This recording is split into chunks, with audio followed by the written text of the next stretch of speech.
They operate in the shadows, rewriting the rules of power with blood, fear, and absolute control. From secret brotherhoods to global empires, these are the criminal syndicates that shaped history, so ruthless, so untouchable, that even governments feared them. But how did they rise? And why, despite everything, do some of them still exist today? The Sicilian Mafia Cosa Nostra. The Sicilian Mafia, known as Cosa Nostra, emerged in the 19th century on the island of Sicily, an Italian territory long plagued by corruption, foreign invasions, and lawlessness. Initially formed as a loose network of rural enforcers who protected landowners from bandits, it quickly evolved into a sophisticated criminal empire with its own code of honor, secrecy, and brutal enforcement methods. The term Cosa Nostra, meaning our thing, reflects the deep sense of loyalty and exclusivity within the organization. Unlike conventional criminal groups, Cosa Nostra operated as a shadow government, infiltrating every sector of society, from agriculture and commerce to politics and law enforcement. The mafia thrived by offering protection to businesses and individuals, a euphemism for extortion, where refusal to comply often resulted in violent retribution. During the early 20th century, waves of Sicilian immigrants brought the mafia's influence to the United States, where it took root in cities like New York, Chicago, and New Orleans. This expansion led to alliances with American crime families, strengthening Cosa Nostra's transatlantic reach. However, its heart remained in Sicily, where powerful bosses controlled everything from narcotics trafficking and smuggling to political assassinations. The infamous concept of omertà, a strict code of silence, ensured that members never cooperated with authorities, making law enforcement efforts incredibly difficult. Judges, police officers, and journalists who dared to challenge the mafia were often met with fatal consequences. One of the darkest chapters in Cosa Nostra's history unfolded in the late 20th century, when Italy launched a full-scale war against the mafia. The assassinations of anti-mafia judges Giovanni Falcone and Paolo Borsellino in 1992 marked a turning point, triggering mass arrests and a nationwide crackdown. The brutal retaliation from the government led to the eventual capture of key figures, including the notorious boss of bosses, Salvatore Riina. Though weakened, Cosa Nostra remains active today, adapting to modern crime syndicates by infiltrating financial institutions, real estate, and global drug markets. It continues to exist in the shadows, proving that despite relentless efforts to dismantle it, the Sicilian Mafia's roots run deep in both history and modern society. The Yakuza,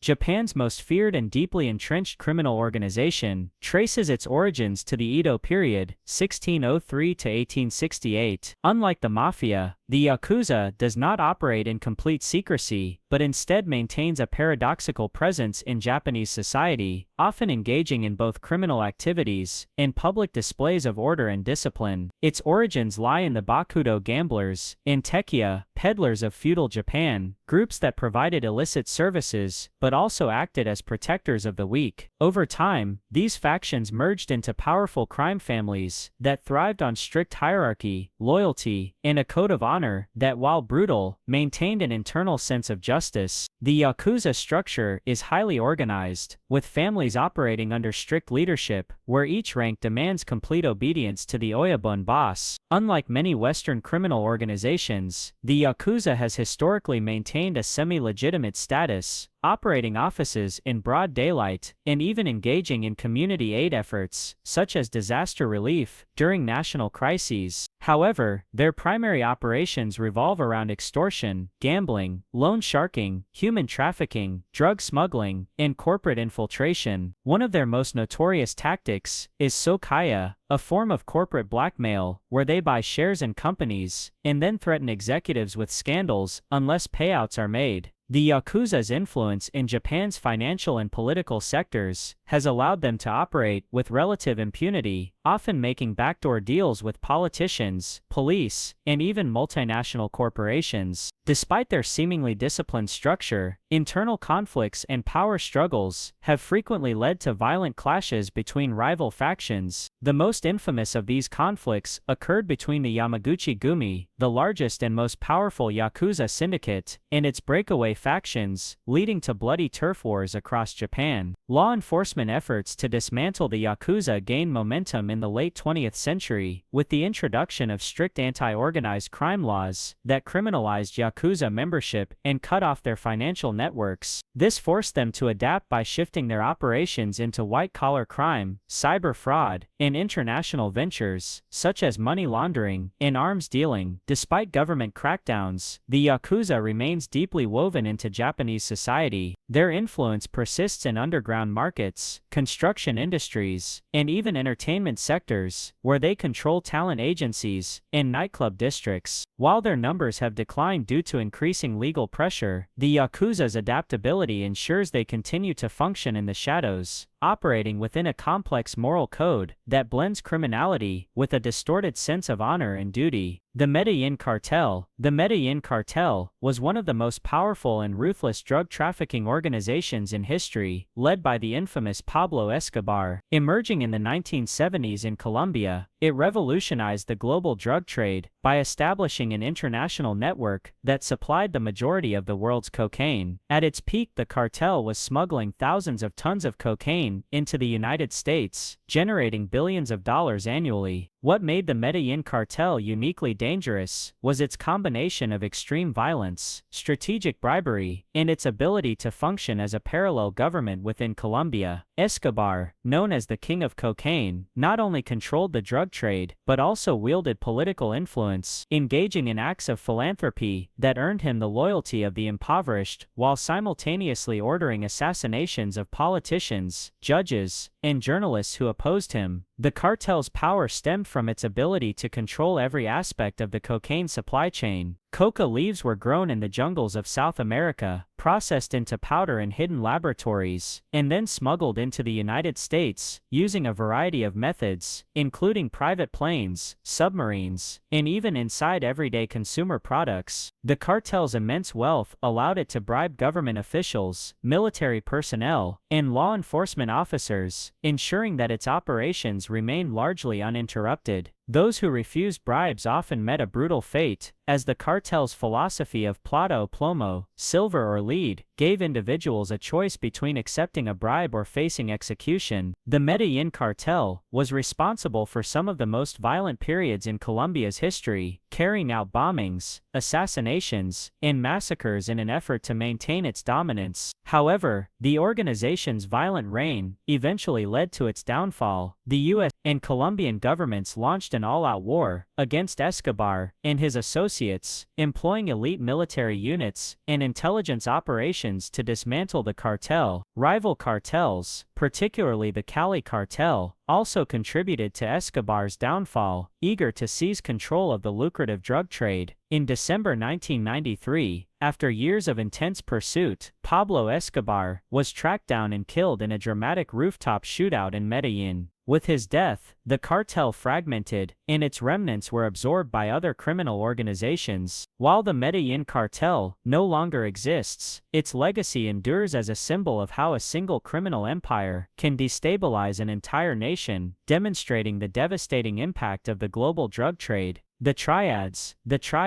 China's most feared criminal syndicate, have existed for centuries, evolving from secret societies, formed in the 17th century, to vast transnational crime networks, operating today. Originally, the Triads emerged as resistance groups fighting against the ruling Qing dynasty, embodying ideals of brotherhood, loyalty, and honor. Over time, however, they transformed into powerful underground organizations, engaged in illicit activities, ranging from drug trafficking and human smuggling to extortion and money laundering. Unlike other criminal groups, the Triads operate within a deeply hierarchical structure, with secret initiation rituals, coded languages, and a complex ranking system that demands absolute obedience from its members. One of the most defining characteristics of the triads is their ability to infiltrate both legal and illegal enterprises. While many of their operations remain in the shadows, they have also been known to exert influence over legitimate businesses, such as nightclubs, casinos, and even government institutions. Hong Kong has historically been a stronghold for the triads, with different factions controlling various districts and industries. These groups maintain a balance between ruthless enforcement and subtle manipulation, ensuring their survival by embedding themselves into the very fabric of society. Their criminal activities often go unnoticed due to their ability to operate discreetly, using coded hand signals and secretive meeting places to avoid detection by law enforcement. The triads have long been associated with the global drug trade, playing a key role in the distribution of heroin from the Golden Triangle, a notorious opium-producing region in Southeast Asia. They also engage in human trafficking, smuggling individuals from China into Western countries under exploitative conditions. Their presence extends beyond Asia, with triad-affiliated groups operating in cities such as London, Vancouver, and New York. Despite numerous crackdowns by authorities, the triads have proven to be highly adaptable, shifting their focus to cybercrime, financial fraud, and high-level corruption in recent years. Unlike Western crime syndicates, the triads maintain an intricate cultural identity, incorporating ancient Chinese traditions and superstitions into their rituals. Their oaths of secrecy are often sealed with blood, and betrayal is met with merciless punishment.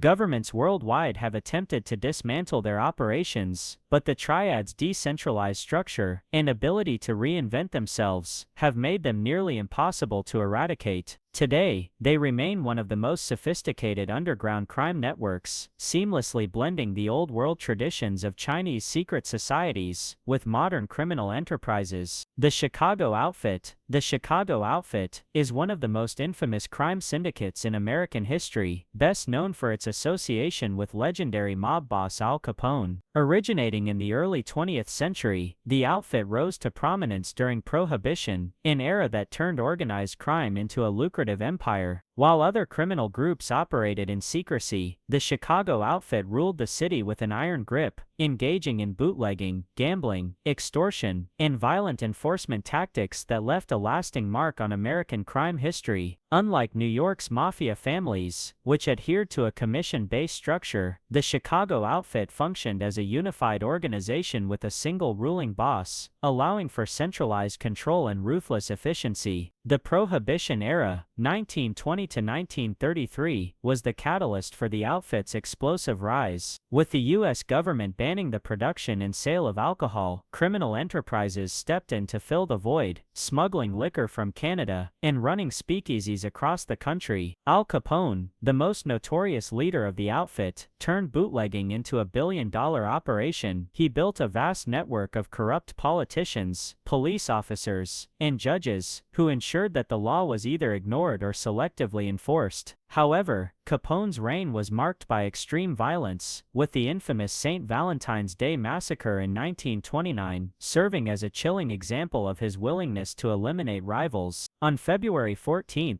7 members of the rival Northside Gang were gunned down in a brutal execution-style hit, a crime that shocked the nation and solidified Capone's reputation as America's most dangerous gangster. Despite his criminal empire, Capone was ultimately taken down, not by murder charges, but by tax evasion, a strategy orchestrated by the U.S. government to bypass the corrupt judicial system that protected him. In 1931, he was sentenced to 11 years in federal prison, marking the beginning of the outfit's transition into a more discreet business-like criminal operation. Under subsequent leaders like Frank Nitti and Tony Accardo, the Chicago Outfit expanded beyond bootlegging into more sophisticated crimes, including labor racketeering, loan sharking, and Las Vegas casino operations. Unlike the loud and flamboyant Capone, later bosses operated from the shadows, using bribery and political connections to maintain power rather than overt displays of violence. Throughout the mid to late 20th century, the outfit continued to exert influence over Chicago's economy and politics, controlling unions and infiltrating legitimate businesses. However, aggressive law enforcement efforts, wiretaps, and high-profile trials eventually weakened the organization. The landmark 2007 Family Secrets trial exposed decades of criminal activity, leading to the conviction of several key outfit figures. Today, while the outfit still exists in some form, its power has significantly diminished, and its legacy remains a dark chapter in the history of American organized crime. The Russian Bratva,